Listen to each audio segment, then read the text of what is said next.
આસામના દિબ્રુગઢ પાસે આવેલા મોરાન બાયપાસ ઉપર ભારતીય વાયુસેનાએ C-130J નામનું જંગી કદાવર ટ્રાન્સપોર્ટ વિમાન જે પરિવહન માટેનું છે એ ઉતાર્યું.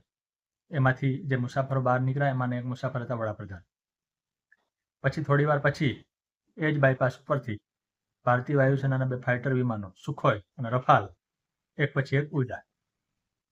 ELF એટલે કે ઇમરજન્સી લેન્ડિંગ ફેસિલિટી નામની જે સુવિધા છે એનો આ એક પ્રકારનું પ્રદર્શન છે. શા માટે આવું પ્રદર્શન કરવું પડ્યું એ સમજીએ.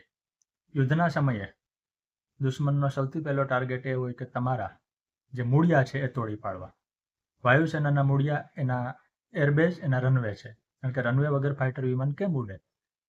1971ના યુદ્ધમાં ભુજમાં ફાઇટર વિમાનનો રનવે તૂટી પડ્યો અને માધાપરની મહિલાઓએ રાતોરાત તૈયાર કરી દીધો તો એ કિસ્સો બહુ જાણીતો છે. પણ દર વખતે રનવે તુરંત તૈયાર થઈ ન શકે, એરબેઝને નુકસાન થાય.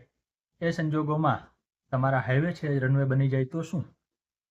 એટલે ભારત સરકારે આખા દેશમાં 28 આવી ઇમરજન્સી લેન્ડિંગ ફેસિલિટી ઊભી કરવાનું નક્કી કર્યું છે. અગાઉ પણ આવી પ્રેક્ટિસ થઈ છે, પણ આજની પ્રેક્ટિસમાં વેલેન્ટાઇન ડેના દિવસે થયેલી પ્રેક્ટિસમાં મહત્વનું એ છે કે વડાપ્રધાન પોતે હાજર રહ્યા છે.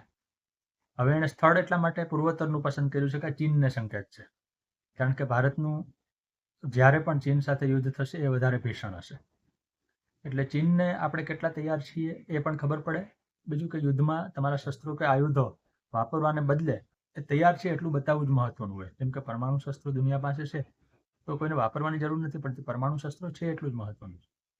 ઇમરજન્સી લેન્ડિંગ ફેસિલિટીના જે હાઈવે છે એમાં જે મોરાનવાળો હાઈવે છે એ 74 ટન વજનનું વિમાન એના ઉપર ઉતરે ત્યાં સુધી સહન કરવાની ક્ષમતા ધરાવે છે. કારણ કે આપણે જોઈએ છીએ કે રનવે અને ખાલી ચાલવા માટે નહીં પણ વજનની ક્ષમતા પણ હોવી જોઈએ. વિમાન ભારેખમ એના ઉપર પછડાય તો વડાપ્રધાન પોતે C-130J નામનું જે ટ્રાન્સપોર્ટ વિમાનમાં આવ્યા એ પણ પોતે ભારતીય વાયુસેનાના જે સૌથી મોટા ટ્રાન્સપોર્ટ વિમાનો છે એમાંનું એક છે.